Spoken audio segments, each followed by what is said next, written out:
East Bengal ISL জিতে ভারত সেরা হয়েছে। ভারত সেরা হওয়ার পর কোচ অস্কার ব্রুজন বেরিয়ে গেছে। তো সেই ইস্টবেঙ্গলের দায়িত্ব নিতে চলেছে ভারতের মাটিতে সবথেকে সফলতম কোচ।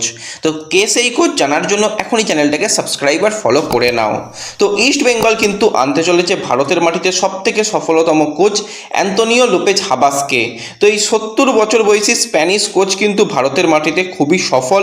সে কিন্তু মোহনবাগানকে যেরকম সাফল্য এনে দিয়েছে, তার আগে এটিকের হয়েও কিন্তু সে আইএসএল এর কাপ জিতেছে। তার পরবর্তী সময় কিন্তু এটিকে 2019 সালেও কাপ জিতিয়েছে এবং মোহনবাগানের হয়ে আইএসএল শিল্ড জেতা হয়ে গেছে। এছাড়া ইন্টারকাশির হয়েও কিন্তু আই লিগ চ্যাম্পিয়ন করে ইন্টারকাশিকে আইএসএল এ নিয়ে এসেছে। তো অত্যন্ত সফল একজন কোচ এবং খুবই তুখর বুদ্ধিসম্পন্ন স্প্যানিশ কোচের সঙ্গে ইস্টবেঙ্গল কথাবার্তা অনেক দূর পর্যন্ত এগিয়ে নিয়েছে। তো এই কোচই হতে চলেছে ইস্টবেঙ্গলের পরবর্তী হেড কোচ। তোমরা কতটা খুশি অ্যান্তোনিও লোপেজ হাবাস ইস্টবেঙ্গলের কোচ হচ্ছে অবশ্যই কমেন্টে জানিও এবং সকল বন্ধুদের সঙ্গে এই নিউজটা শেয়ার করে দিও।